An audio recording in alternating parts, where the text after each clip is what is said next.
Selamat pagi, sahabat sehat semua. Pagi ini saya hendak mengucapkan bela sungkawa yang sedalam-dalamnya atas meninggalnya teman sejawat yang sedang menjalani pendidikan profesi spesialis akibat kasus perundungan. Kasus perundungan ini apapun bentuknya adalah sebuah tindakan yang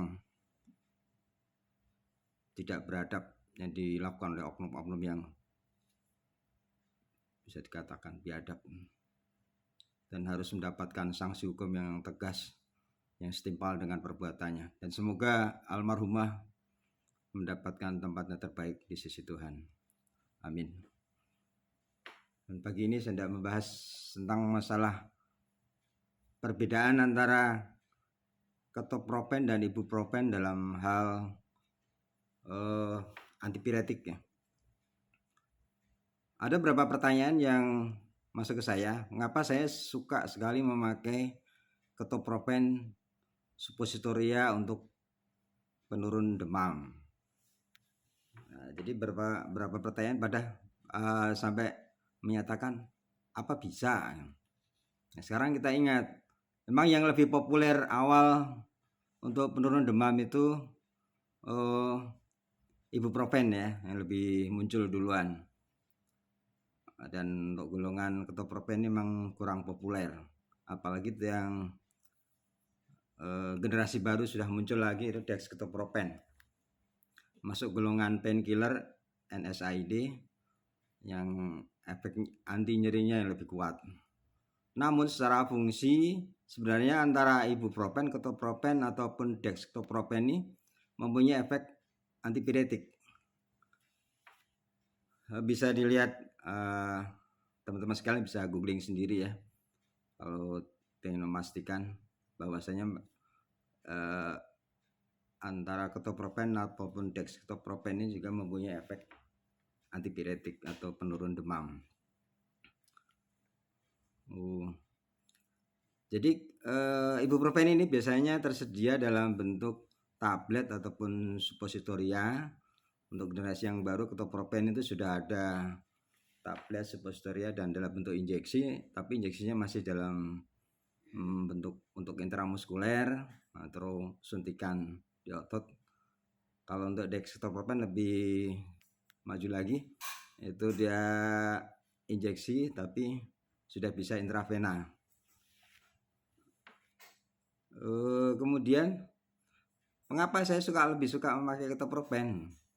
Jadi ceritanya kalau misalkan pasien hiperpireksia ya, atau suhu di atas 40 derajat, kita berikan misalkan paracetamol sup. Kadang kasus-kasus yang demam tinggi yang bandel ini tidak mudah langsung bisa turun drastis gitu. Biasanya masih sekitaran 39. Nah, kadang tahu sendiri kalau ibu-ibu anaknya demam tinggi itu kan cemasnya nggak karu-karuan gitu. Jadi kalau misalkan kita berikan paracetamol sup, sekarang kita berikan paracetamol sup, nanti 1 jam kemudian ketika dia di suhu ulang, suhunya masih di atas 38,5, kalau kita bekali dengan paracetamol sirup baru bisa dipakai 4 jam kemudian. Jadi masih ada jeda waktu yang lama. Nah, kalau kita berikan untuk tindakan awal yang kita berikan ketoprofen sup, dalam jangka 1 jam kemudian kita sudah bisa memberikan paracetamol sirup. Dan paracetamol sirup sendiri kalau untuk pembekalan untuk obat di rumah, dia lebih, kalau menurut saya lebih bagus karena rentang waktunya itu bisa kita pakai per 4 jam sekali. Jadi istilahnya untuk mengatasi rasa kecemasan ibu-ibu itu lebih bagus lah, karena istilahnya jaraknya lebih pendek. Nah, itu yang untuk masalah keefektifannya. Terus kemudian untuk masalah bentuk sediaannya, kalau paracetamol suppositoria ataupun ibuprofen suppositoria itu dia bentuk fisiknya lebih kecil. Kalau ketoprofen sup ini bentuknya fisiknya lebih besar. Jadi anak-anak itu ketika kita masukin suppositoria seperti tak dianggap seperti benda asing lah ya, yang masuk dalam anus, mesti timbul reaksi spontan untuk melawan, untuk mengeluarkan lagi. Ini kalau bendanya lebih kecil itu secara logika dia akan lebih mudah keluar.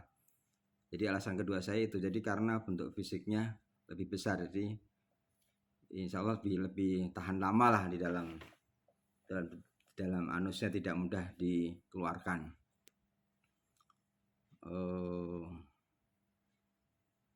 Jadi itu ya, intinya ketoprofen, baik ibuprofen, ketoprofen, dexketoprofen itu mempunyai efek antipiretik atau penurun demam. Jadi jangan salah, Anda bisa lihat di googling sendiri. Jadi bukan teori mengada-ada ya. Dan kebetulan saya mendapat ilmu ini pertama kali tahun 2000-an dari dokter spesialis anak, yaitu almarhum Dr. Anaye Mansur. Semoga ini menjadi amal beliau. Terima kasih teman-teman sekalian atas perhatiannya. Semoga informasi ini bermanfaat. Salam sehat Indonesia.